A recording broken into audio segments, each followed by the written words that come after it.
You are now listening to the smooth sounds of Love Atiti. Ciao, beautiful souls. My name's Atia, and I am your future bestie in your head. I am a sex-positive animal activist. I grew up in Queens, New York, and was homeschooled/unschooled for about 12 years.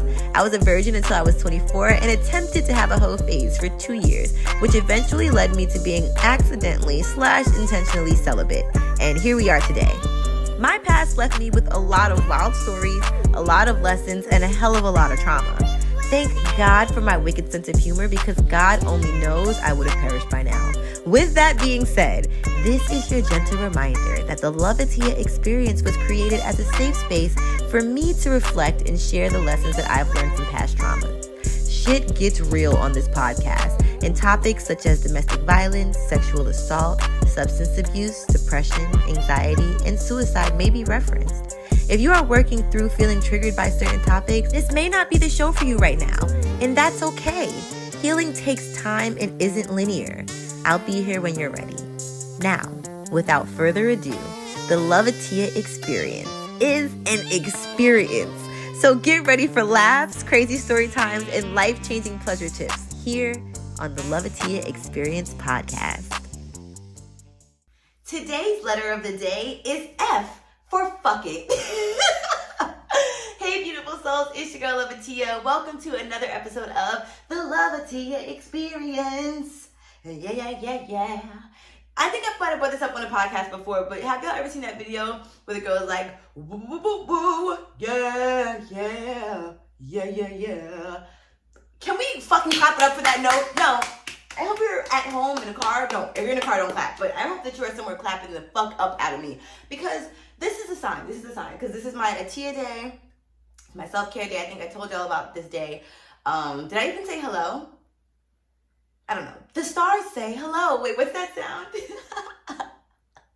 On TikTok, and it's like, good morning, Earth Shine. The stars say hello. And it's like when you date like a really positive person and you're used to toxicity and the shit blows yours. But yeah, where was I going with this? No, I had something to say. Oh, my Atia day. Oh, I didn't know what the fuck to do today, and I was like, God, I don't feel boredom, but why am I bored? I just felt like my mind was so idle and it was going all over the place. So I'm like, why don't I record an episode of the podcast? Because I obviously want to talk to somebody, but I don't want them to talk back. So here we are on this episode for today. And today's episode is called Fuck It. I don't think it's what I'm really going to title it, but I might. Because that's just how I've been feeling in life. Like, there was a certain point in time when I was living in New York, and there's a song called Fuck It All by Elle Varner. Love her. Love Alina Baraz. Like, there's just this group of women that I just fucking love. Like, in a romantic sense. But anyways, musically as well. So, Fuck It All. Look it up on YouTube. But that was my jam for, I want to say when I was living in New York. Maybe like 2015. I don't even know. Was it out then? I don't even know if it came out at that time. But anyways, that was my shit, because I just felt like, as a people pleaser, I can be so in my head to the point where it's exhausting and it's not fun being me. And I woke up this morning and I was like, fuck. And you would think like, oh, what happened? I was like, I just was existing. Fuck. I have to exist again. I'm so tired. And that's been a common theme in my life. Everybody's been tired. Everybody's been exhausted. Everybody is spent. I'm so tired. There are fucking multiple wars going on.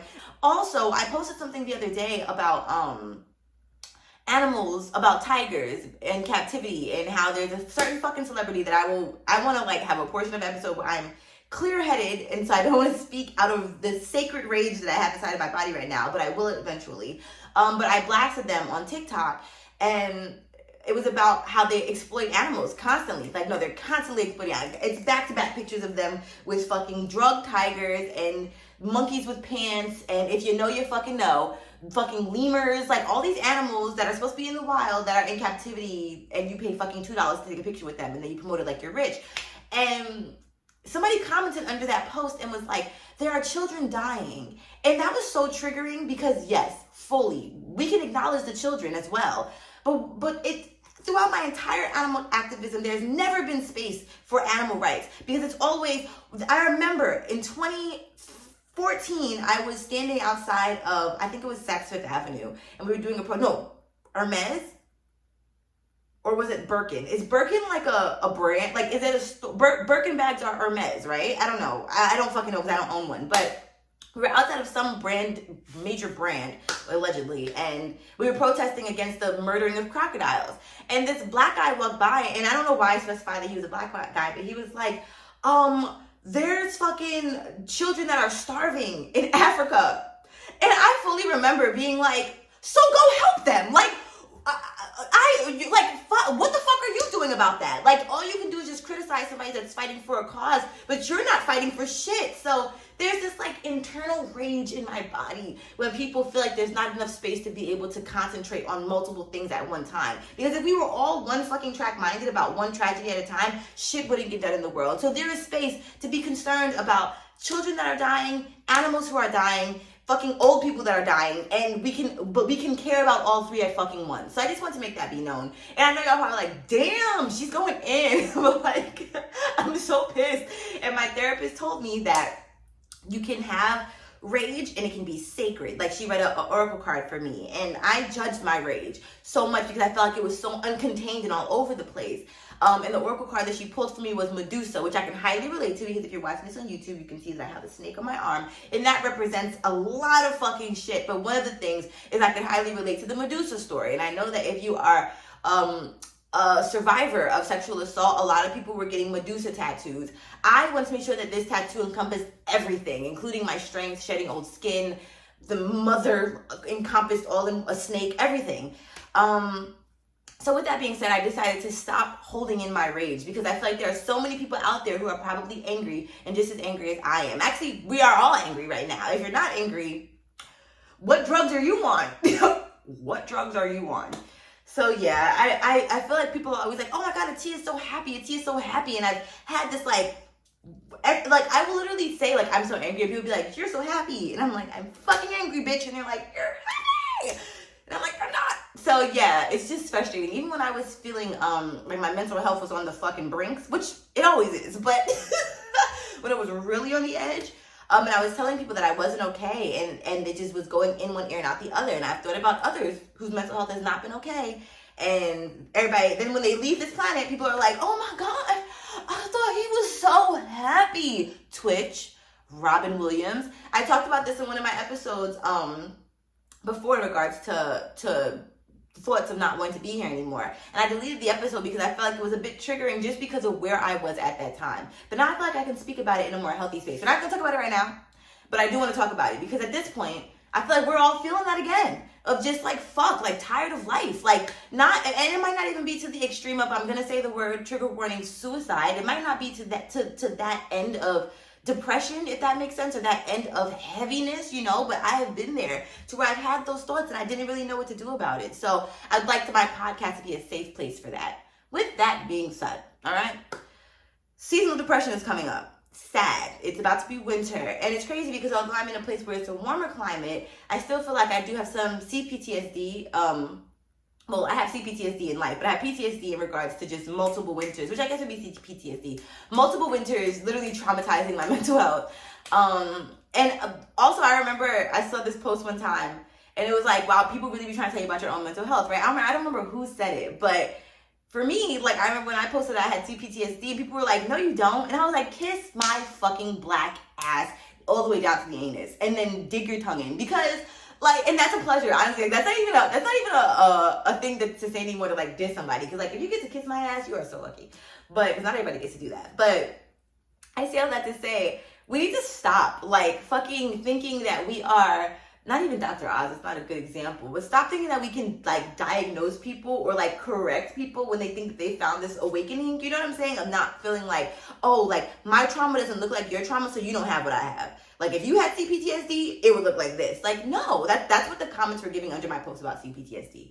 But I say all that to say that seasonal affective depression is coming up, and a lot of people do have those thoughts of just being exhausted with life. And so I hope that my podcast can be a place where people can come and escape from that. I had somebody inbox me the other day and told me that they didn't even know if they were going to make it home. And then they listened to my podcast, and it really helped them, like, get home, feel better, feel seen, and like, that made me want to cry. If I wasn't dehydrated at the time, I literally would have cried, because that's what I want this to be, because this is my safe space. So I want this to be your safe space.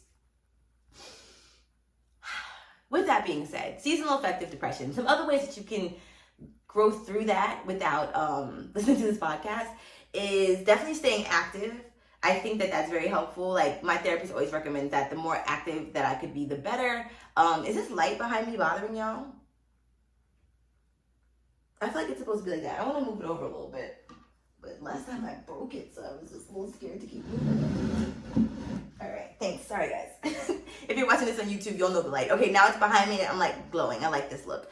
But yeah, staying active. And if you don't know what seasonal affective depression is, in layman's terms, whatever that means, it's just when the weather starts getting cold and the sun stops coming out and your pineal gland is just not, is it, okay, I didn't mean to include the pineal gland because I'm not 1,000% sure. Does your pineal gland get calcified when it's sad? Can somebody like DM me and let me know? But seasonal affective depression stands for SAD. And long story short, you need the sun, vitamin D, especially if you are Black, because I know that in Africa, where we came from, you get the sun constantly. Even if you're from the Caribbean and came to wherever the fuck you are right now, where it's cold. We need the sun as melanated people. We just need it. It's just scientifically proven. And that's what made me say about the pineal gland, because I feel like it has something to do with the pineal gland. But with that being said, oh man, have I said that several times already yet? Or is this my first time saying that?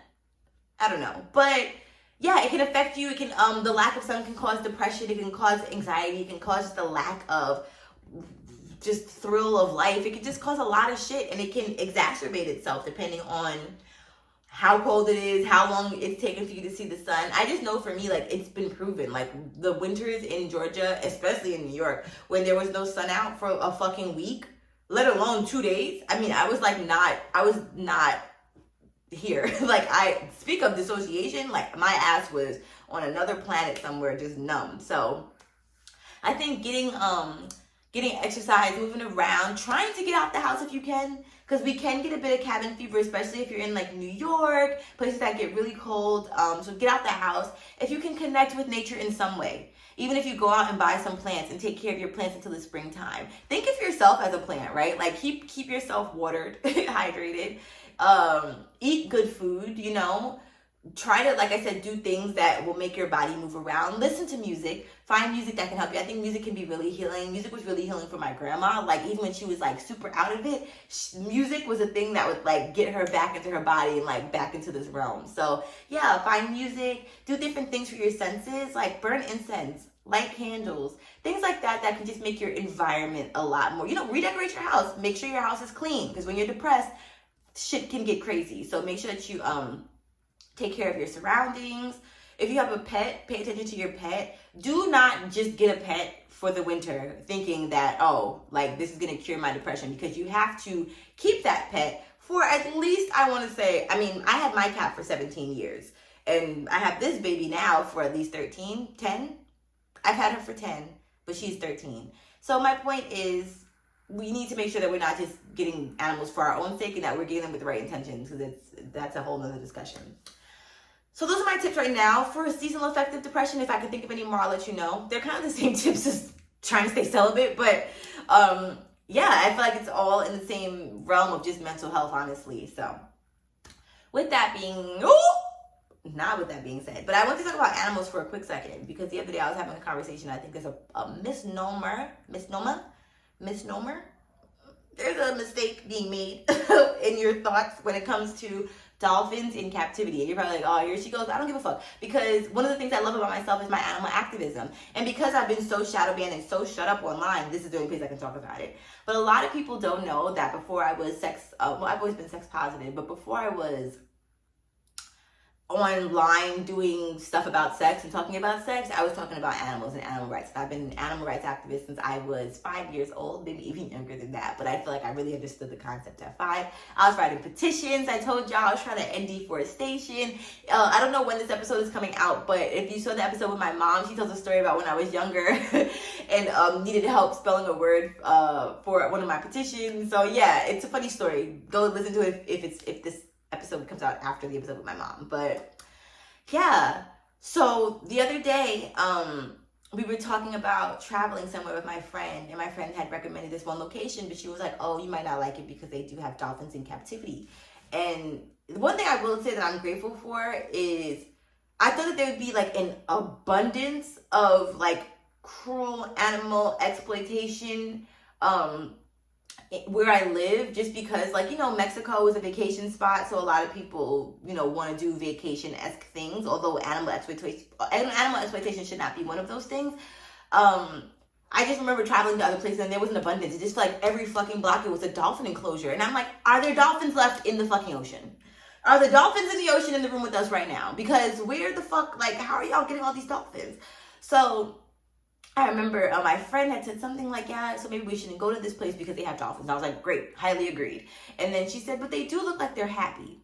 So and in the car, I really had to make sure that I didn't go on like full animal activism mode. But what I wanted to say is that dolphins look happy. Like, dolphins literally have a smile imprinted on their face forever. Dolphins could be crying and they will literally still have a smile on their face because that's just anatomically how they were created. So I just never want anyone to look at a dolphin in captivity and think, wow, Skipper is so fucking happy right now, because that's just how its face looks. Same goes for me, which is why I'm so passionate about this. Because people see my happy ass face, even if I'm not smiling. When I talk, my dimple comes out, so it looks like I'm fucking expressing some bit of joy. My eyes have a light in them most of the time, so you think that I'm just joyful. But sometimes I'll be depressed as shit, and I don't, like, I can't, I'm just not. And I call myself the human dolphin because that's literally how I feel. I feel like people just assume I'm happy because of my face. So just know that a lot of dolphins in captivity go through hell. Despite like getting trapped in coves and transported from Japan and other far, far, far away places, they also are taken away from their families. You know, dolphins are very family oriented. They travel in pods. They're not solitary animals. So they literally will separate the dolphins in their pods and take them to different amusement parks and busch gardens and SeaWorld and all of these places where they exploit animals. They'll take them there. And because dolphins are wild animals, 9 times out of 10, they will remove the dolphin's teeth, pull the dolphin's teeth out. Dolphins also swim in pools that are filled with chlorine, especially if it's a dolphin encounter where you're going to be swimming with them to quote unquote avoid germs. They put chlorine in the pools, which then leads to blindness and eyesight problems with dolphins. It leads to respiratory problems because dolphins are not supposed to have this fluid within them. You know, they have blowholes and stuff like that. It's not supposed to be in or on their bodies. They get infections on their bodies. Some dolphins go crazy. Obviously, they'll like just keep spinning around in a circle over and over again. I know a lot of people don't know that orcas are actually dolphins. So killer whales, quote unquote, are not killer whales. They're dolphins. They're porpoises. And whales are porpoises as well, but like two different spectrums, right? Like you have the gray whales and the blue whales and fucking beluga whales, and then you have dolphins. Let me fucking look up though. Why do I feel like a beluga whale is a beluga whale a whale or a dolphin? Because y'all had me fucked up with the workers. Oh, that's interesting. Okay. Oh, it says belugas are closely related to the narwhal. That's very interesting. This is the Natural History Museum though. Okay, it's giving they're whales. They're toothed whales and are not a part of the oceanic dolphin family. As opposed to like, you know, other whales have, what's that called? Baleen? Is that? What do other whales have? Yeah, baleen. Yeah, where they don't have teeth. Like they have like the, it looks like bristles. But yeah, so belugas are toothed whales. Okay, got it. So yeah, my point is that orcas will literally go crazy in their enclosures, once again, because they are snatched away from their families and put into this one place so they can only go into a circle over and over again. They will literally start eating the concrete in their freaking enclosures and exhibits, and they'll bite like metal. Like, you know, they have like the metal steel pole sometimes. So like when they have shows, they go through the steel wall or whatever. They'll bite on that. They'll harm themselves. They'll literally go crazy. They get rage and anger and they'll lash out on other orcas. and literally will like abuse other orcas where they have to keep them like solitary sometimes. It's just, and these are not solitary animals, so it's just very, very depressing. It's very depressing. So I hope that this helps deter someone out there from going. I remember I used to have a friend who was obsessed with dolphins, and her dream was to go swim with dolphins. And I saw her profile picture the other day, and she finally got to swim with dolphins, and I was like, now what? Now what? Like, after you know what I'm saying? Like, what do y'all do after you take the picture and you post it on social media? Then what? And then it'd be like, they get 13 likes, and I'd really be like, wow, you literally tortured an animal for 13 likes. Even if they got 1 million likes, it wouldn't be worth it at all. You saw that from certain celebrities that I will not name. I don't have beef. I just am so disappointed. I think that's what it is. Like, I'm just so disappointed. I'm just like, you know, the universe gives these people a platform and they just don't do shit with it. So, hoping that I can help with that. And y'all, I wonder if y'all think I'm being negative, but I'm not. I just feel like I'm just being real. Like, these are the thoughts I have. Life is not always gumdrops, roses, and daisies. Sometimes it's fucked up shit like animals in captivity, and I just have to express myself. So, thank you for listening. So with that, not saying that, I'm really trying, y'all, because before I had with that being said. Before it was exactly, like everything was exactly, and now it's not. It's with that being said. But I am taking friendship applications. But don't DM me and be like, be my friend, because I'm gonna get intimidated and block you. No, I'm kidding. But no, these are the things I'm looking for in a friend. And if we click naturally, then we click, and that's great. But just know, like, before you even try to be my friend, if you're not all these things, back off, Buster. Back off. I was gonna make up a quote, but I don't remember what the quote was anymore. But it was gonna be like, bye, Felicia, but like another version of that. Okay. But here's my friendship trait manifestations. Because right now in my life, I have one friend who I feel like I'm very, very close to. I have another friend who I know is going through some things, so we don't speak as often. And then I have another friend who most likely the same thing. And again, all of my friends are in relationships, so then like when they do get free time, 9 times out of 10 it's being spent with their significant other. So I'm here to put myself out there and say these are the things that, like, my friendships that I have now are ideal. They're the creme de la creme. So you got to have these extra things, like, or these are things that my friends currently encompass as well that need to be within you in order to be my friend. Okay. You have to have empathy. You have to have self-awareness. Overall worldly awareness of what's happening. Pick your place. Even if it's not like the entire world, just pick a place that you care about. Well-traveled. I want to know that you have been to other places. Y'all hear that? That's petty. Okay, considerate. I want somebody who is considerate. Compassionate. Financially responsible. Now, this does not mean you have to have hella money, because I'm not asking for nothing that I don't have. You know what I'm saying? Like, you looking for a rich friend. I ain't the one, bitch. But I will say that financial responsibility is very helpful. Like, at least just have a savings account or something. I don't know. Or a dream or a goal. Trustworthy, which I did think was something that I needed to put in my friendships until I had some motherfucking untrustworthy ass friendships. And I cannot wait to tell y'all this tea on Patreon is bubbling inside of me. Oh my God. I should record it after this and then wait to fucking upload it. But yeah, we have that. And only like the highest tier is going to get that tea, because it's piping fucking high. It's a conspiracy theory that I have about a friendship. And yeah, it's a lot. Have to be in therapy. I'm sorry.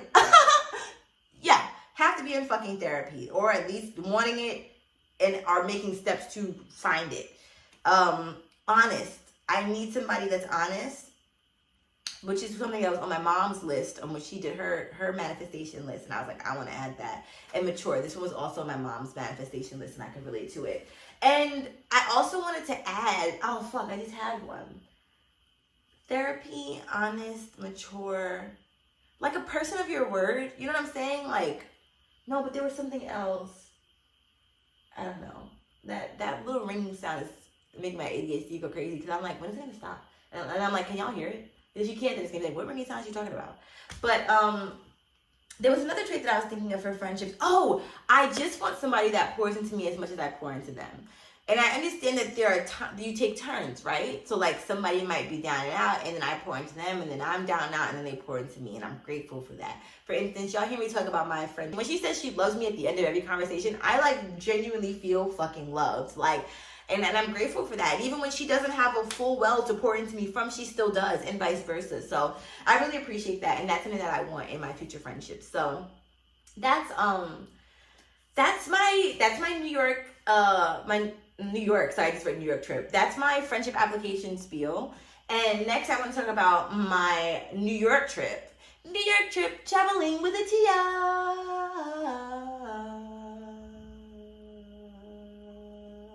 All right, so I'm going to New York to see Horrible Decisions live show, and it's November 9th. So you're probably going to hear this on like December something, but just know like, you're probably like, damn girl, you still haven't seen it, but I'm doing videos now just in case I get super busy around that time. It's about to be the holidays and I'm going to be traveling and shit. So just want to make sure that I have podcast episodes for y'all. And I just woke up with a lot of shit on my mind. So here we are. But with my New York trip, I woke up this morning a little bit stressed, and I decided, speak the fuck up, right? Just speak the fuck up. There are certain packages that I need to get by a certain time. So I texted the people that I need to get those packages from. Now the responsibility is off of me, and I fully trust that I'm going to get everything that I need to trust because I'm surrendering it to the universe. But there are just certain logistical things that I feel like I was relying on, like floating probabilities, and it was fucking me up. And as a Virgo, you know I like to have a plan, right? So I created an itinerary this morning, and then there were other logistical things. Like I wanted to be able to see, like I want to see my uncle, right? Like I have an uncle that I haven't seen in a really long time, and it's not the uncle that I asked to stay with, but I do need to see him as well to get my packages. But I just figured he's busy, so I'm probably not gonna be able to see him for a long time this trip. But there's another uncle who I haven't seen for months, so I'm like, okay, so what can I do to like hang out with him? Let's go to fucking lunch. That's something random that we've never done before. Like I would love, we're having a great texting conversation right now. Like I feel like I'm learning so much about him, and like that uncle was like another father figure to me. So let's go out. Like I would love to go to my favorite vegan pizza shop with him. So I think that we're gonna do that. Like I put that on my itinerary. Tomorrow when I'm texting people again, I'll text him and ask him if he wants to go. Shit like that. Just do what the fuck I want to do. Like yeah, just trying to figure out logistical things and not be like waving up in the air on somebody else's shit. Y'all, this ringing is fucking me up, so I'm gonna stop it and watch. As soon as I stop this fucking video and the sound, it's going to stop. No, watch. Just as I said, 1 minute after the video and the sound shut off, the fucking ringing sound happened. I mean, it stopped working or whatever. I'm exhausted.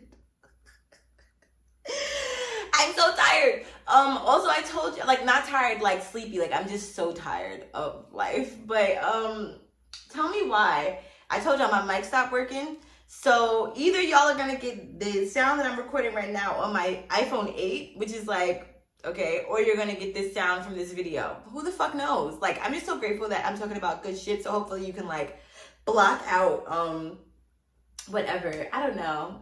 Life is really lifing, and I'm like gonna stay fucking I'm gonna keep persevering because I lived last year feeling like the world was beating my ass.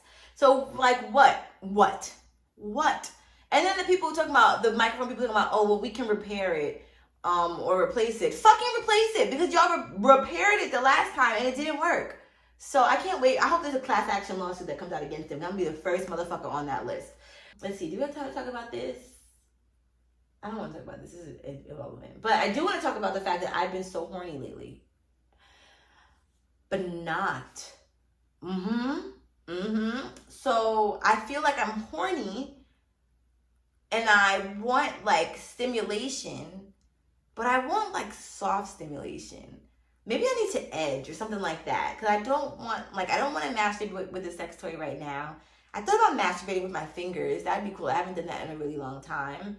I really want to hug. I really miss cuddling. Most of all, I miss kissing. And I feel like I've been watching like Love Island and shit, and all they do is kiss, and it's like mad fucking loud in your ear because their mic packs are like right there by their necks. So I really miss kissing and intimacy, but I'm just not. Yesterday, I think that I actually had the epiphany that I think I really might be like officially gay now.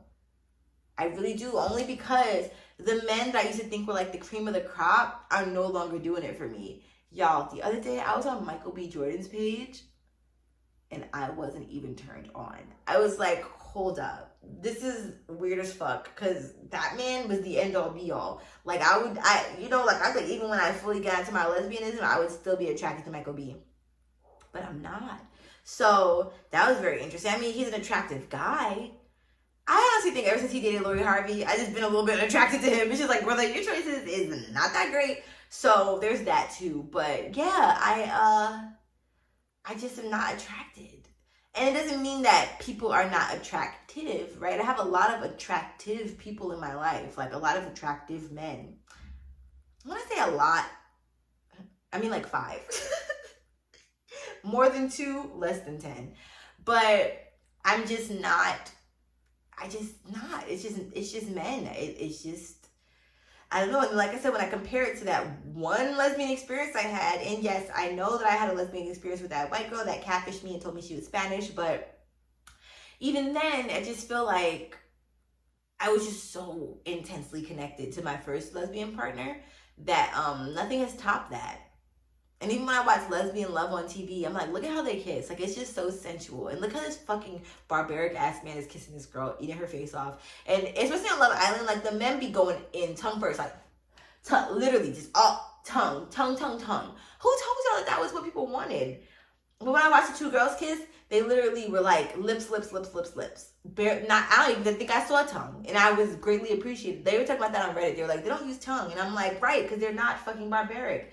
Tongue is cool, but it just reminds me of my virginity. So yeah, that's where I'm at. So I decided that maybe it's just like vaginal stimulation that's not doing it for me, right? Well, clitoral stimulation. Maybe I want to switch it up and do vaginal stimulation, which is something that would be different.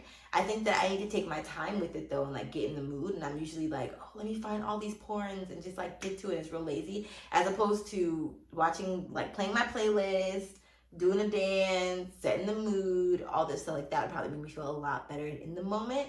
Because even after I watch porn, I always get this like, feeling afterwards. Excuse me. So yeah, and I don't know why, like it's only 12 p.m., but you would think that I just had a long day, right? But no, I woke up at like 6, maybe that's what it was, and I had some really lucid dreams. But with that being said, another form of pleasure that I thought about trying was anal play. And so I wanted to share with y'all something from Healthline, which is about anal orgasms versus prostate orgasms. And you know that women have a prostate as well, but it's your skin gland. It's like the female prostate, but I don't think it's in the same spot as it is for men. So I feel like this is very interesting. It says how to have an anal orgasm, 35 tips for you and your partner. But in my mind, this can also be done just without a partner. So yeah, let's dive into anal with Atiti. We talk about anal. We talk about anal sex, yeah. How to have an orgasm anally. 35 tips for you and your partner. What is it? An anal orgasm is exactly how it sounds. Orgasm that's achieved through anal stimulation. We're talking touching, licking, fingering, penetration, and more. It feels good. If it feels good, anything goes. Curious? Read on more to learn about this backdoor wonder and how to bring your body to an orgasm. Who can do it? Everyone. If you have a butt and you want it touched, butt play is for you. I like that. Is an anal orgasm the same as a prostate orgasm? Sometimes cisgender men and people assigned male at birth have a prostate. So in these cases, a butt orgasm results from stimulating the prostate. I'm going to read that again because I dissociated a little bit. Sometimes cisgender men and people assigned male at birth have a prostate. So in these cases, a butt orgasm results from stimulating the prostate. Okay, I know why I dissociated, because I was thinking like women have prostates too, so I don't know why they didn't include that, but it's okay. Maybe they're just saying that it's just not in the same place as your butt. I don't know. Okay, you can stimulate the P spot, which is your prostate spot, through the perineum, which is the runway of skin between the balls and the anus, which is what I think we call the gooch. If you prefer direct touch, you'll need to head inside through the anus about 2 inches, which is great to know because it's just like with the women's G-spot. It's like, sorry y'all, I think I have like hair, like cat fur on my face. That's, I'm just trying to pick it off. The G spot is, I want to say 1 to 3 inches in. Hold on, because all G spots are different. Where is the G spot? I knew this information by heart. No, how many inches? How many inches? Yay! I was right. The G spot is located 1 to 3 inches up the interior vaginal wall. Yay! I love what I know. By the way, y'all, I am about to start my sexologist certification, and I'm super excited. I just need the money for it. So I don't know what I'm going to do to get the money for it, but I'm going to figure it out. I thought about signing up for seeking arrangements, but I'm like, come on, Tia. Think bigger, bitch. Think bigger. And then like, so feet pics? I don't fucking know. But anyways, I'm just going to try to figure it out. And yeah, I'm really excited. Okay. So we know now that that we want to get 2 inches inside of the anus, which is very helpful for people who think that like they need deep sex to be able to have an anal orgasm. No, you can actually use your fingers. What about the A spot? This says, this is how anal orgasms work for cisgender women and people assigned female at birth. Anal penetration indirectly stimulates the A spot in the vagina. The A spot, or anterior fornix, if you want to get fancy, is located deep inside the vagina, about 5 or 6 inches in. It's an area that's filled with erotically charged nerve endings and have the ability to make you very wet very fast. What does it feel like? It feels like intense waves of pleasure that begin deep inside your body and radiate through the rest of your body. In other words, amazing. So that's good to be noted. Like, I hope that people know like how many inches things are, right? So for instance, I wonder if when I had sex with my friend to benefits and I want to say his penis was maybe like 5 to 6 inches, I wonder if he was hitting my A spot, which is why I had that orgasm that felt like heaven. Wait, no. Heaven must be in synth, an angel, something like that. All right. Will it hurt at all? Minor discomfort the first couple of times is normal as you adjust to being penetrated back there. It shouldn't cause severe pain. Should not cause severe pain. Side note, y'all, I miss my friends with benefits. I should have kept my fucking mouth shut. Because I feel like that's why I'm blocked. I know I'm blocked. I'm blocked on TikTok. I'm blocked on Instagram. But like, he wasn't my person. But like, just the sex was so good. I never enjoyed sex that much besides with the woman. How to get started. Sex on the fly is fun, but when it comes to anal play, a little prep can help make the experience better for the receiver and the giver. If you're the receiving partner, being relaxed and aroused are key, especially if it's your first foray into butt play. Here are some ideas and other tips to get you started. Indulge in something erotic. The more turned on you are, the easier and more enjoyable butt play will be. Watch porn, listen to an erotic story, or just close your eyes and fantasize. Take a hot bath. A hot bath before anal play will loosen up tight muscles and increase blood flow to all your bits. Use bath time to give your erogenous zones a good rub-a-dub and show your anus some love while you wash up. Practice with a butt plug. Sex toys can help you get a feel of anal play before experimenting with your partner. Take things slow and enjoy the feeling of the toy teasing your butt before inserting it. Why do they keep using the word butt? I don't know why the word butt is aggravating me. Stock up on lube. There is no such thing as too much lube when it comes to anal. It isn't just about the delightful slip and slide, but also it's an important part of anal sex safety because you don't want to have any tears or rips or anything like that. But I will say that I do want to ask someone like what kind of lube, right? Because if you're using a toy, then you have to use a latex-friendly lube. And I believe that those are usually water-based lubes. But is that what's going to be the best for anal sex with a partner and with a condom? Also, you are only supposed to use certain kind of lubes with condoms as well because I think they can have adverse effects to the latex otherwise. If you're the giving partner, as the giver, you need to bring your A game. A little prep can help them have an anal orgasm. First things first, groom those hands. Trim and file your nails to prevent tearing delicate skin. Short nails also mean less space for dirt and bacteria to hide. While we're on the subject of bacteria, don't forget to wash your hands thoroughly before going in. You could also wear latex gloves, and for extra comfort, insert some cotton balls. How are you going to just say that and then not elaborate? Y'all ever inserted cotton balls? Why? If you know why, let me know.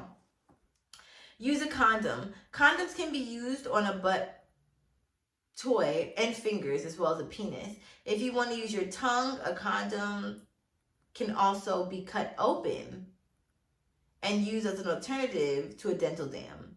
This isn't just to prevent STIs, but also to nip the ick factor in the bud if you or your partner are nervous. The last one is get in the mood. Foreplay can help you both get ready for what's to come and make entry into that special spot easier. Touching, kissing, and licking the buttocks and the area around the anus is a good way to get the party started. I like that. Techniques to try. You'll probably have to play with different techniques to find what works, but playing is half the fun anyway. Here are some moves to try when you're with your partner, whether you're using your tongue, fingers, penis, toys, or a combo of them all. Use your tongue. Your tongue may not be able to directly stimulate the P spot or the A spot, but it sure can work wonders as the rest of the perineal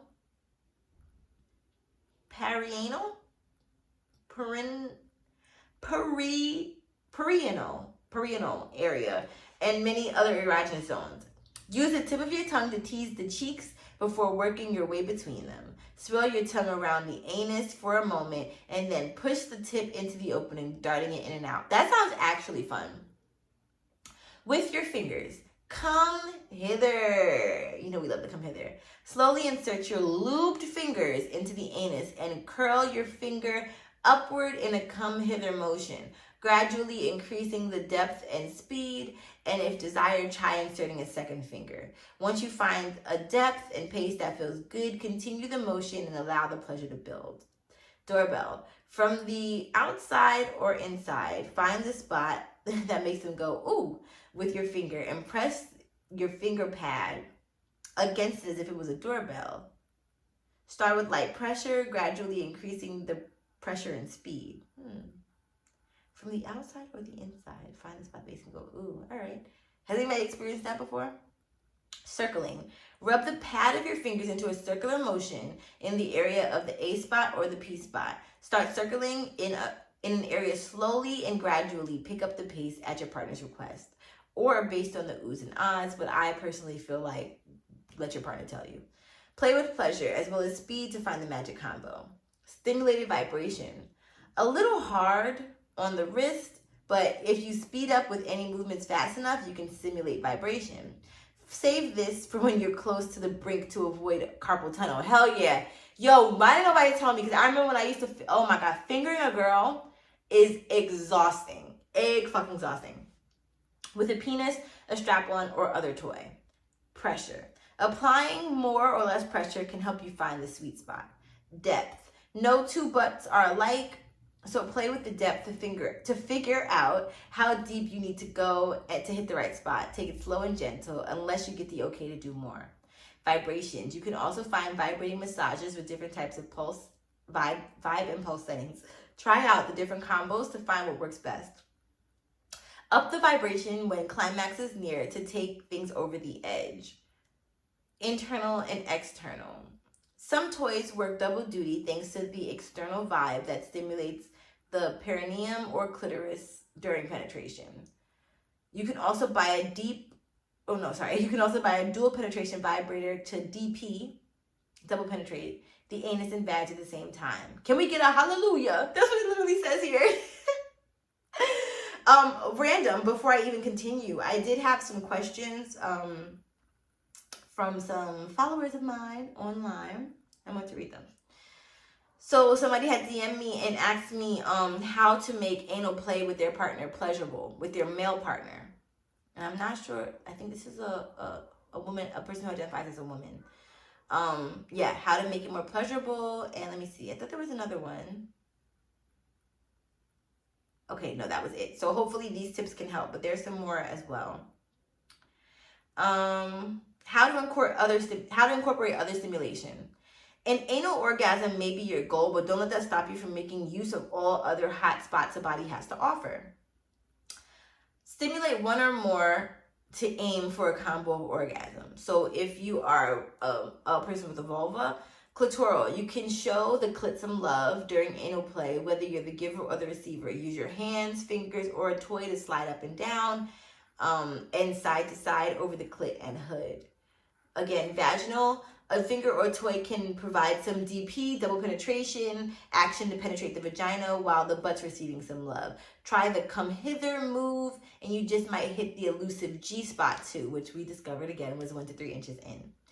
Penile, a good old-fashioned hand job is an easy add-on way to anal play for the giver or the receiver. Grasp the penis and stroke the entire length of the shaft, picking up the pace as climax approaches. So if you are a same-sex couple, then if somebody is penetrating you from behind, then you can jerk yourself off, or your partner can give you a hand job as well.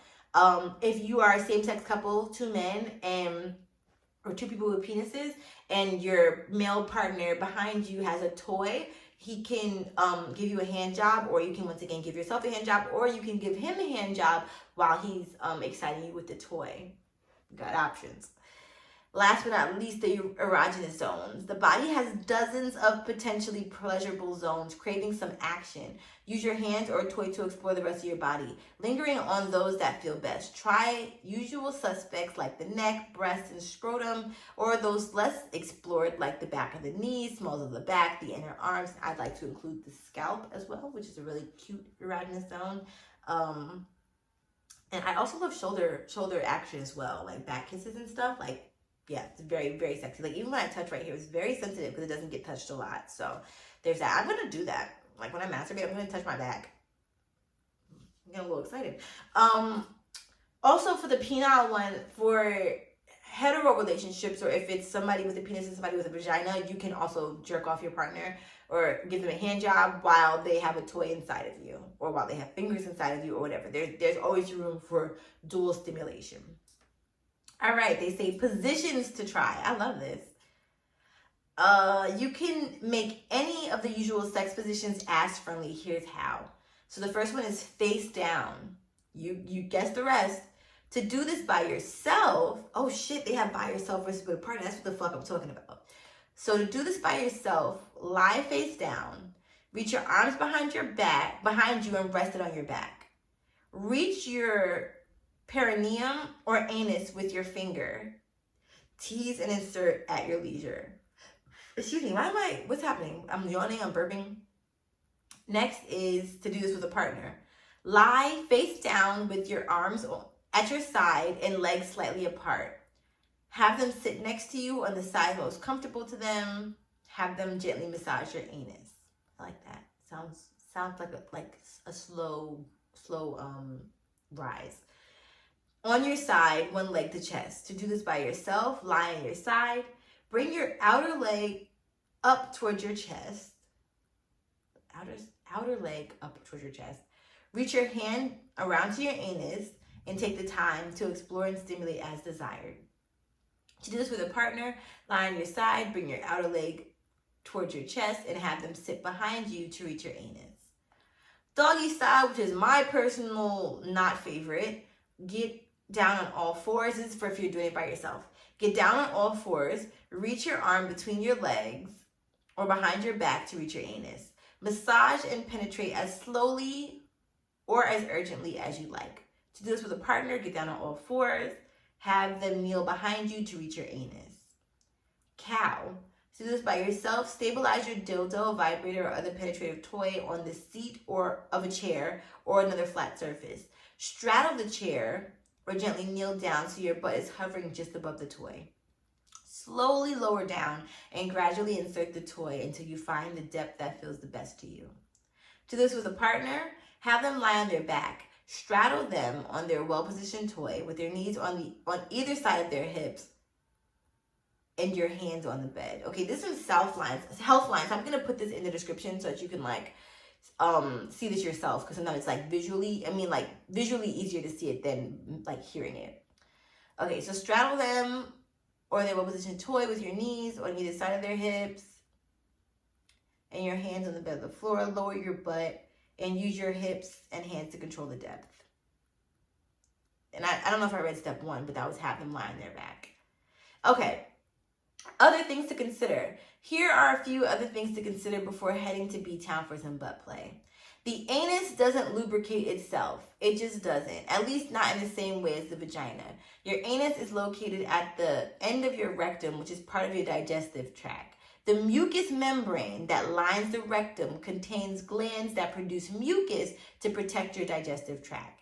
Anal mucus is sometimes secreted when you have a bowel movement or during anal stimulation, but the amount of mucus secreted, if any, isn't enough to help with penetration. So this is very important. Very, very important. Lube is a must. We cannot stress this enough. If you're going to partake in anal play, you must use lube. Without it, getting anything into the butt won't just be painful, but it can also be dangerous. Rough entry can lead to skin tears and increase your risk of sexually transmitted and other infections. I also want to add that I think that you can get hemorrhoids from anal sex if you do not lubricate properly. I don't know if that's why it's not included, but maybe it's not true, but I would just assume so. Because if you push too hard and you strain that muscle, I would assume it's the same thing for anal. They say a silicone or water-based lube works just fine and is safe to use with condoms and sex toys. So please note that. Remember we said like what kind of lube? Silicone and water-based. Although pregnancy isn't possible,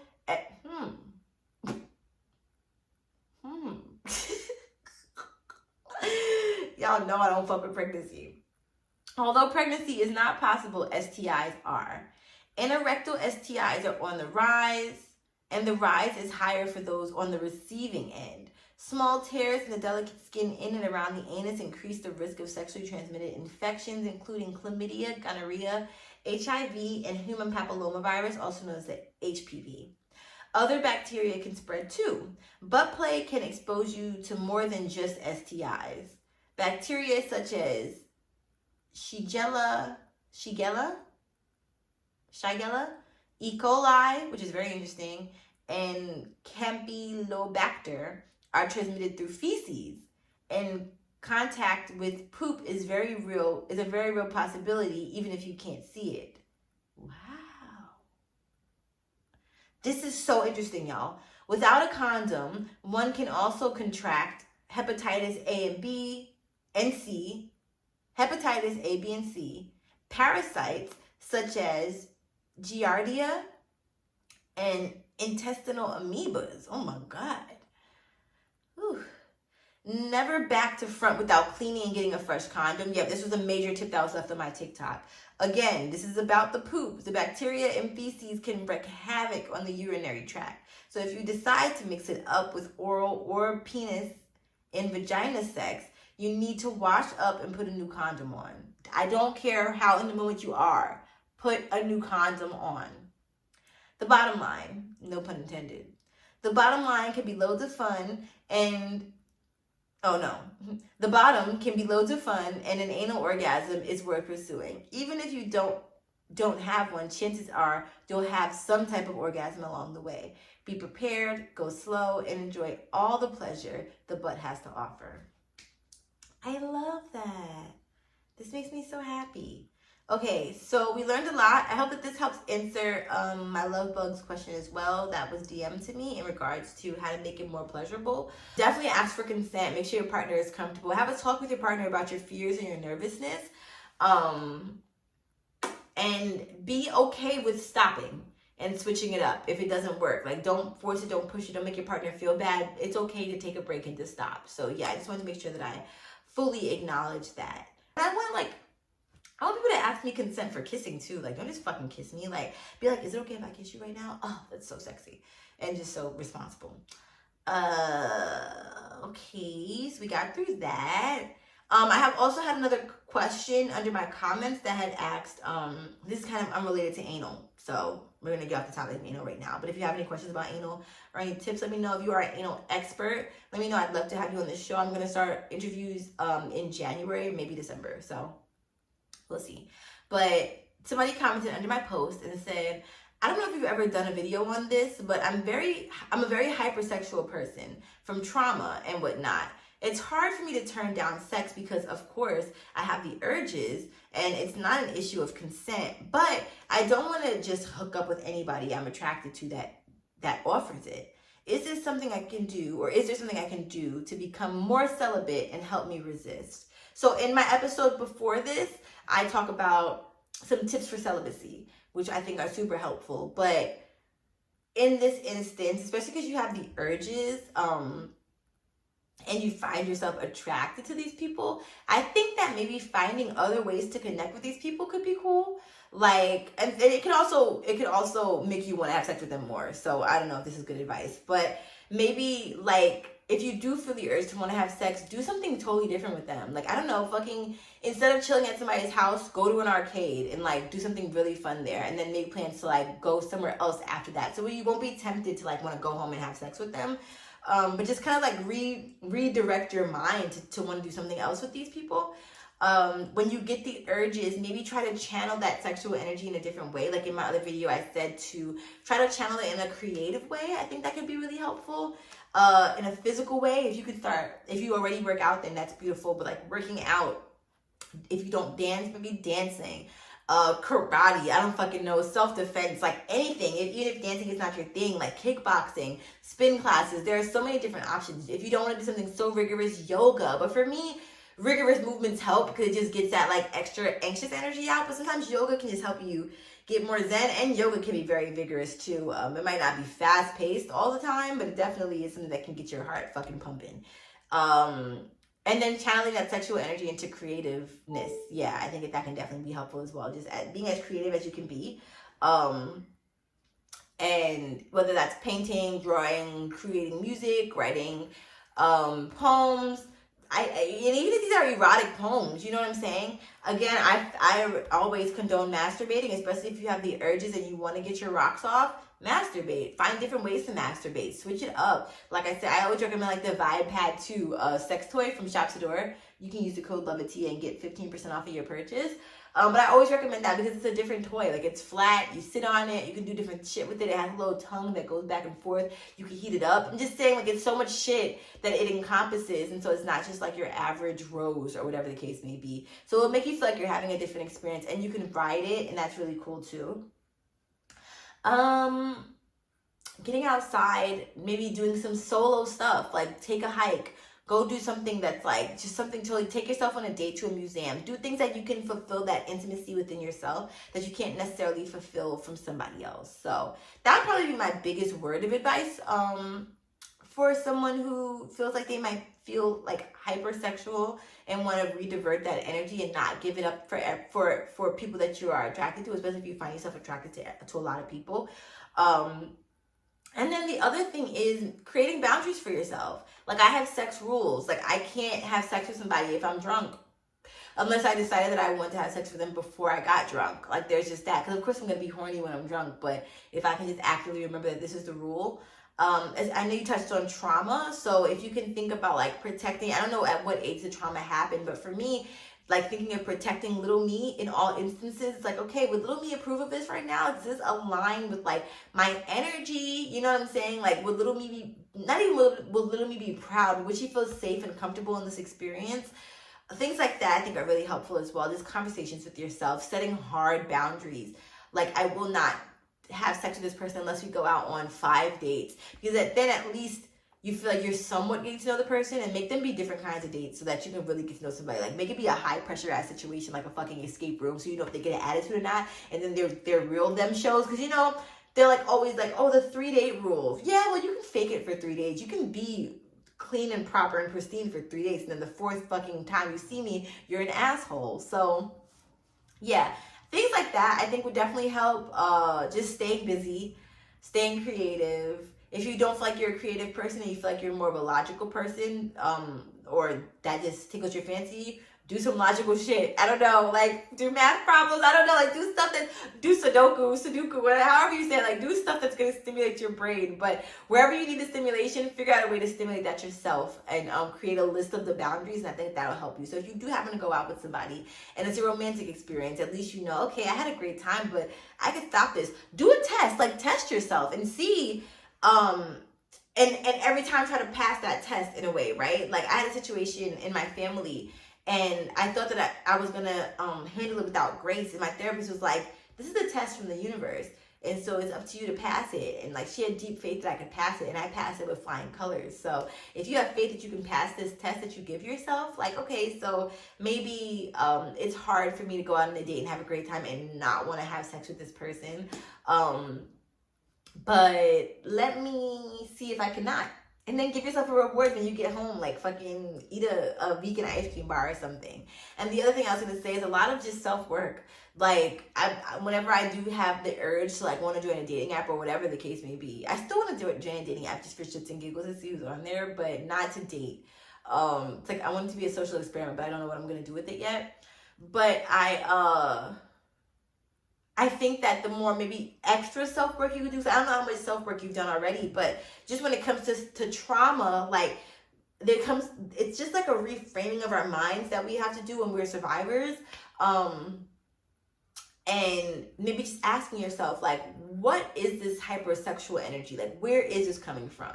I know where it derived from, like, but like the root cause, if that makes sense, right? Like the root cause of my dissociation is that I had experienced sexual assault as a child. So which I, by the way, just remembered like when I was 23 or something like that. Like I literally, my brain had blocked it out for a while. So then it's like, okay, so the root cause is like, I don't feel safe with this person that I'm currently having sex with. I feel pain, so I dissociate. But there's more. I'm not a therapist, so I can't really give you the full advice I'm trying to give you because I don't have the knowledge or the words to be able to express it, or like the full, what's the word I'm looking for? Whatever. I don't know the word I'm looking for. But my point is that there's a root cause to your hypersexuality, and sexual trauma can be that root cause. But maybe asking yourself, like, what do you feel you get from it when you are having these multiple sexual partners or feeling hypersexual? Like, what are you getting from it? What triggers that? That's what I'm trying to say. I hope this is good fucking advice, y'all, because I make it very clear that we are learning together. So I am not a know-it-all. I promise you that. Like, I don't know everything. I'm sorry. I shared my virginity when I was 24, but I do just like to learn with y'all because I understand, like, I do get these fixations where I become hypersexual. And I'm like, well, what is it that's making me want to fulfill this? Like, in such an anxiety-provoking way. Like, I don't know if you get anxious about it, but I get anxious about it. So yeah, those are my tips. If anybody else has any tips, feel free to comment under one of my Instagram posts, or yeah, just express yourself, or send me a message if you can relate or if you have any tips. But that's my tip. Those are my tips. Yeah. All right, now if you're watching this on YouTube, which I highly recommend that you do, listen to the audio, watch it on YouTube, do a combination. You might have recognized the difference or change because I have on a different outfit and I have a brand new studio, because yes, I have upgraded my studio and my recording area for 2024. So I'm super excited about that in the upcoming new year. We are actually we're recording this a month after recording this original first part. So you're getting like post New York energy. But I had some updates I wanted to share with y'all. And since we had some time left over at the end of the episode, I figured I would just share that. So I have a secret or a surprise that I'm going to share in the next episode. But I think that the thing I really want to focus on is support and finding ways to support ourselves, because I know in this episode I talk about seasonal affective depression.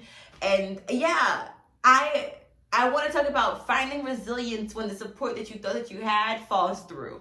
So when I got back from New York, y'all, I can't even lie, I was spent, as I always am after every New York trip. And I had just had to handle so many logistics, so many different people's schedules and lives and things that were going on, that it was just a lot to try to kind of fill myself in like the missing puzzle pieces, right? So trying to figure out, like I said, just a lot of shit, which is overwhelming and exhausting. And then like every experience that I had with people, I wanted to be like my best self and give my all, right? Not realizing, and I'm grateful for this New York trip because it really did help me see now after the fact, like I am amazing just as I am. I don't have to be on 10. I don't have to be quote unquote on. And I feel like I had to practice that on this trip sometimes, when it came to like managing my energy and just making sure that I wanted to pour into everybody that I was with, and I wanted everybody that I was with to feel love, but I also had to go with the flow a lot of the times because the plans that I had in my head didn't necessarily fall the way that I thought they were gonna fall. And I just wanted to be present with everybody that I was with, and it's just very interesting, like trying to be present in a place where I grew up dissociating, right? So walking through the streets of New York really taught me like this is wrecking my nervous system. And then to be able to come from out of the country and come back to a place that I considered home, to look and see like from a different perspective the way that everyone else has numbed out. And you don't recognize how you've numbed out until you've left for a long period of time. It's almost like when you go on vacation from New York. One of the things I used to hate the most about going away on vacation was having to come back home to New York, because it's like it just instantly wipes away all of the peace that you had within your spirit when you went on vacation. So it was so much to the point where like when I got home back to Mexico, I wanted to kneel down and kiss the ground. Like I was so grateful for everything. The sky was like pink and blue. I was so grateful for that. I was so grateful for the palm trees, the heat. I had the hoodie. I took the hoodie off. Like I was just so grateful. But I had to rush home because I had my support group that night, and I really was in need of some just support and just some like solidness after having to do all of this planning and emotional work, right? So I get on the support group call. My Wi-Fi is spotty. I finally make it in. Couldn't find my keys outside my house. Finally made it in my house. It's about 30 minutes into the support group. Mind you, this is just I want to say regular, quote unquote, women's support group, just for like emotional support in general. And we meet like every 3 months, I believe. So this was a November series, but I had taken a break from the support group once before, because I think I told y'all in one of the other episodes that I was talking about how I moved abroad, and one of the girls in the group was like, yeah, I moved abroad before it was a trend. And I was like, bitch, I moved abroad because I was gonna kill myself if I was still living in America. So that's why I moved. No trendiness here, but yeah, it just rubbed me the wrong way. So then fast forward, I took a break, came back.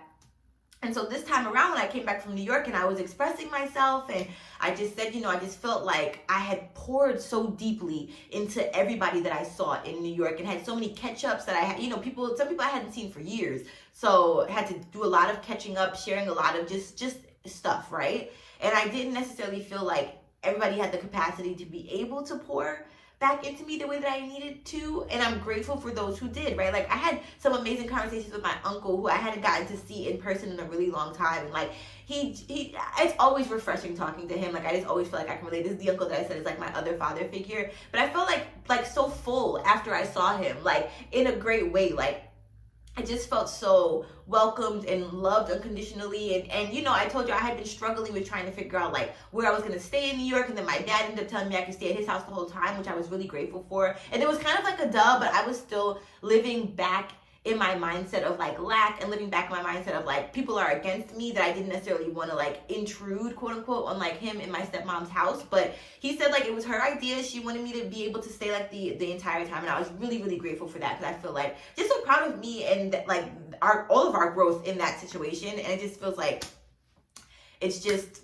I don't even want to say a fresh start. It just is a healed relationship that like came to fruition, and it just helps me have hope for like other relationships that may have gone down like not even similar roads, but just other relationships that I hope can have healing eventually. But I just realized that in this relationship, like we all did the work, and I think that that's what I'm requiring in some of my other relationships that maybe are not currently upkept in my life right now. So with all that being said, my uncle had told me like, you always have a place to stay here at his house with my cousin, and I was just really grateful for that. He's like, no, you literally have a room, like so I really appreciated that.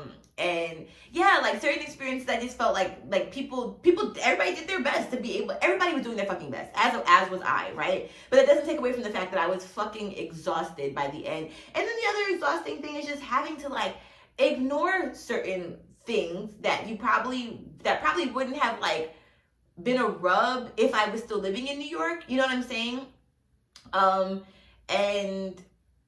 And when I say ignore, I mean just going with the flow. Like literally going with the flow, because you can plan all you want for New York, but New York is still gonna be New York. Traffic's still gonna be traffic. You know, it's just a lot. Like yeah, it's a lot. And I just want to tell y'all about my New York trip as a whole. But the last time I tried to do that, I got like exhausted and a little bit triggered trying to talk about it. So I just wanted to give y'all a glimpse of what I experienced in New York. And then I'll give you like a full breakdown probably in the new year.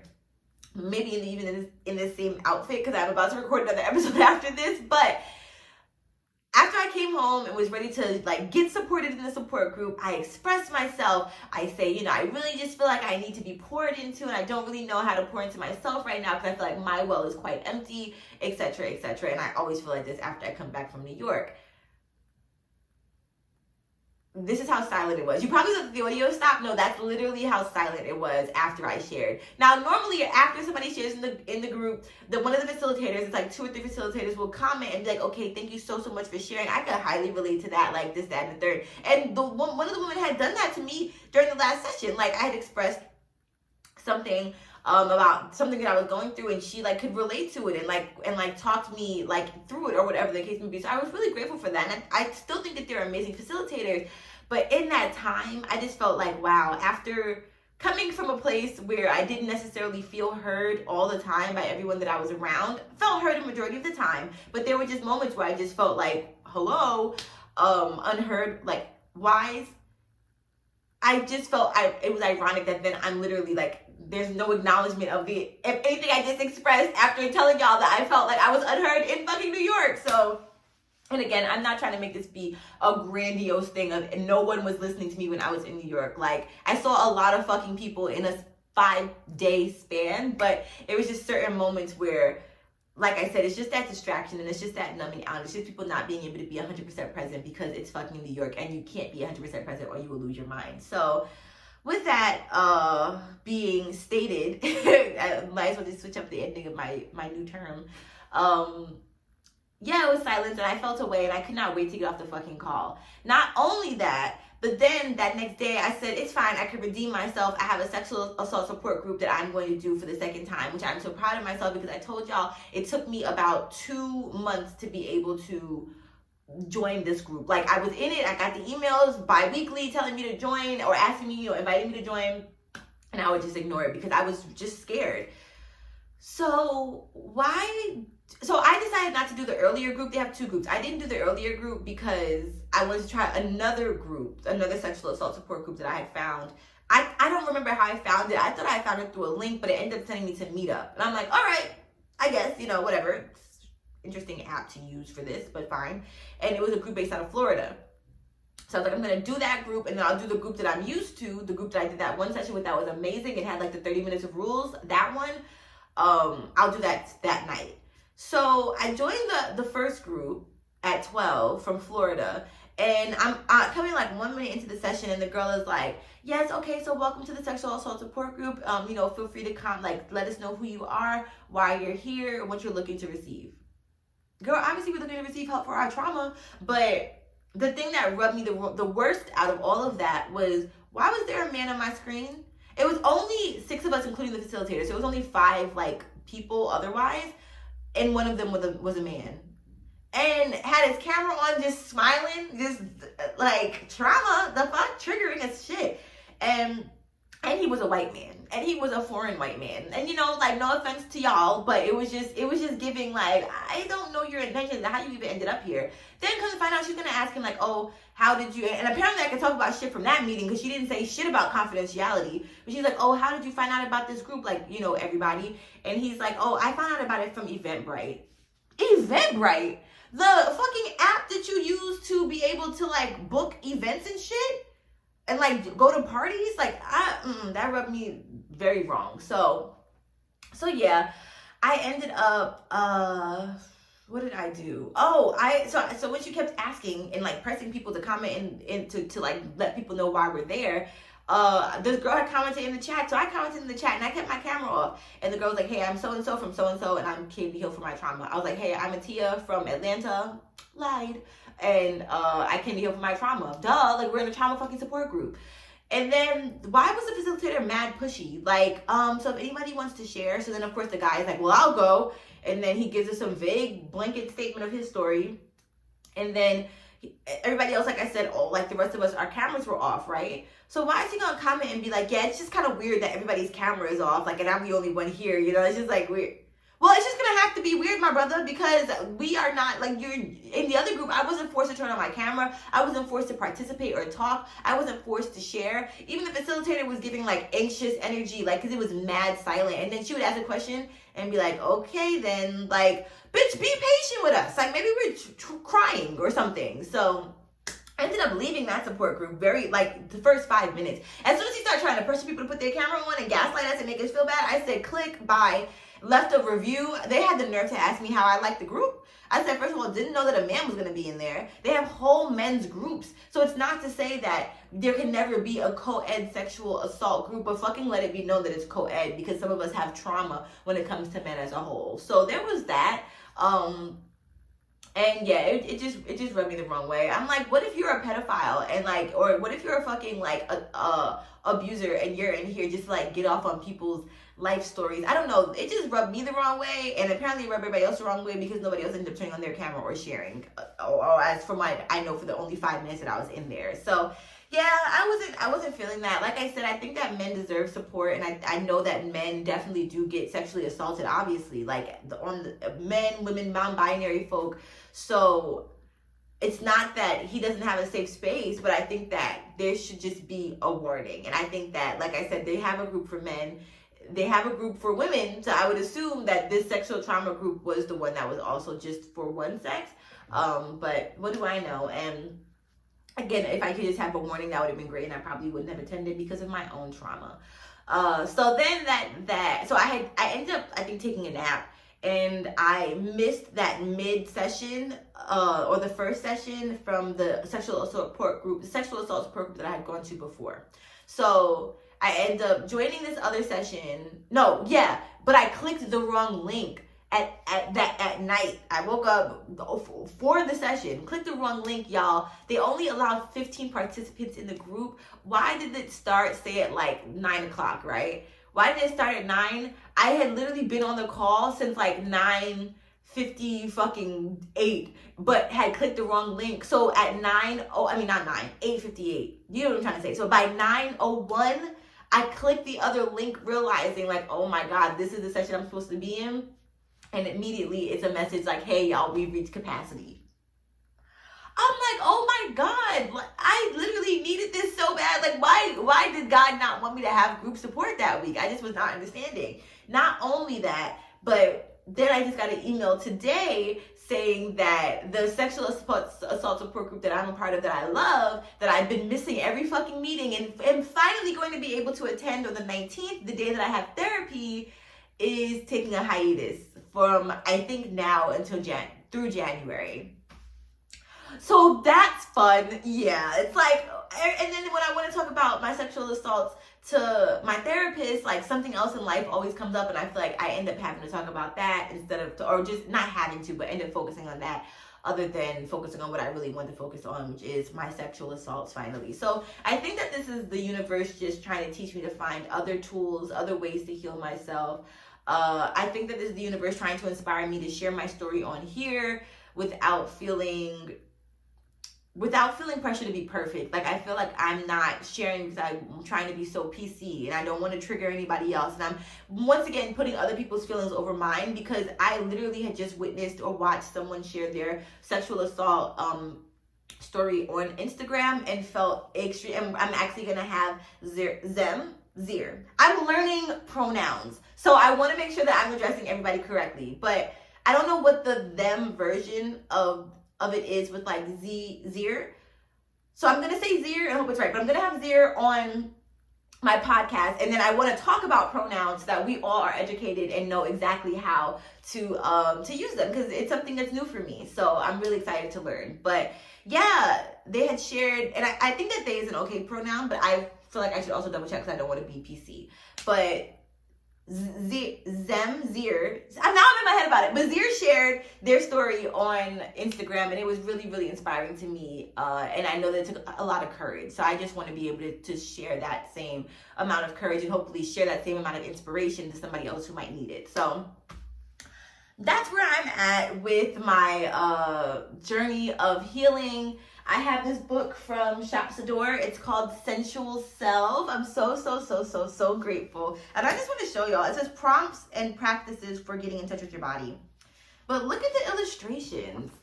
Like, we love the fucking body positivity. She thick like me. They have like quotes, which I think are super amazing. She has like prompts to help you not necessarily feel like pressured when it comes to like how to fill out the book. But yeah, I did some I've been doing a lot of prompts and going through some I've been trying to do them every day, but I think I skipped a day or two. So sometimes I do them like 2 a day, it depends. But yeah, this is Sensual Self. So this is going to really help me get back into my body, get back out of my mind, and just heal a lot of stuff that I've been trying to heal from. So if you're interested in buying this book, you can get it from shopsador.com. I'll put the link below, and you can use the code LOVEATIYA to get 15% off. But basically just trying to do my own work when it comes to self-love, self-acceptance, and reconnecting to my sensuality. So thank you so much to Sador for sending me this book, because you obviously knew that I needed it. And I'm so grateful because it's been really, really helpful, and I really love the prompts, and they really make me think. So yeah, I really love it. So it's Sensual Self. Again, I'll link it below. But yeah, I just wanted to get y'all up. Like I said, I had a couple of extra minutes at the end of this episode, so I figured I would just give y'all an update. And I know that I said that I had a surprise that I was going to release at next week's episode, but I can't take it in my bones. So, surprise! I have a Patreon! Yeah! So excited. I'm so freaking excited, y'all. I told you a while ago that I had tried to have a Patreon in the beginning of my podcast journey and couldn't keep up with it, didn't know what y'all wanted to hear from me, didn't know who would sign up, etc. I was just having such imposter syndrome. But we are about to have a whole party on Patreon. Like, there's so much shit that I don't say on here because I don't know who's listening, and I don't always feel like I can share certain details and information to the general public. So I'm super excited to be able to have the Love Club. We'll be able to have special calls and slumber parties, co-ed, and also people with vulvas only. We'll be able to have some fun tea times. I've been literally going through my notes and finding old things that I have sent to people, things I have sent my old hoes, conversations that I've had with exes, lots and lots of stuff. If you like rap, Tia, then you're gonna get some more raps. That's gonna be random. I'm gonna do love notes, so that if you ever need a pep talk, or if you're not getting good morning texts, check the Patreon and you can feel really good about yourself. It's gonna feel like it's coming directly to you. Diary entries, whenever I just have a random thought and don't feel like Twitter or Instagram can handle it, it's gonna go on the Patreon, because I got a lot of random thoughts. I have so many videos in my phone of me going off that I can't post on social media because people are gonna fucking probably cancel me. So the Patreon is a great safe place for me to be able to be myself even more and just practice sharing some tips with y'all. I also want to talk about more Mexico things. Like, I definitely have wanted to share more about my experience. I want to give guidelines and answer questions. I'm also going to have advice columns on there. So you can literally submit for advice to be read on the show or answered privately. It's your choice, but I get so many questions in my DMs and feel so bad that I can't get to all of them. And I think I told y'all in 2024, I'm not checking DMs anymore. If I haven't told y'all that, here we go. I'm putting on my automated response. I'm going to try it out for a year, because I feel like I spend so much of my time reading DMs. It's just a lot. And I'm not even seeing all of them and reading all of them. So yeah, just trying to be more, channel my inner Beyonce a bit more. I know it's going to feel weird that I'm going to become even less accessible, because I feel like I'm probably already not that accessible to a lot of people. But I'm going on some Beyonce shit. Would Beyonce reply to your DMs, But she would probably reply to them on Patreon. So, and again, it's not to say I think I'm too good to reply to your DMs. I just literally don't have the time and the space. So if I can just put all of my energy into Patreon instead of spreading myself so thin on Instagram and TikTok and stuff like that, I think that'll help. Also, Instagram was shadow banning my shit. I'm getting 200 views on each thing.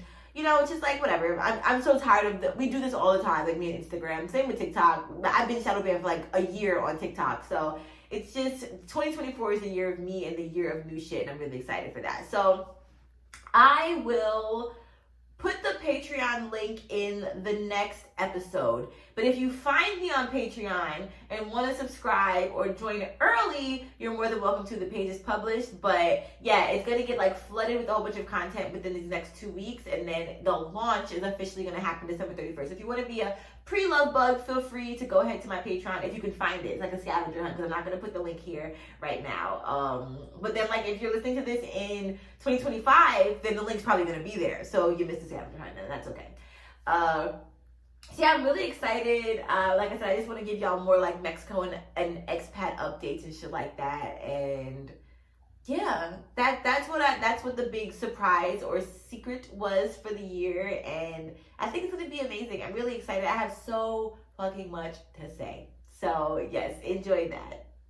Also, I have this new sex toy I have to get up to show y'all. But the Nami by Bird from Shopsador. Again, use the code LOVEATIYA to get 15% off. In my next episode, I'll give you an very in-depth review of this baby and all the squirting that she has made me do. Let's just say that. But I also have a blog that you can check out as well. If you want some pleasure tips, you can head to loveatiya.com/sign-up and you can sign up for my monthly pleasure tips, which I am about to release the one for December, so you're right on time. And yeah, I'm super, super, super excited. I love y'all so much. And I'm going to conclude this episode with the original conclusion of this episode that I had filmed back in November. So enjoy. Thank y'all for the catch up. And I love you so much. Mwah. This is a great episode. I just feel like I was able to express myself a lot.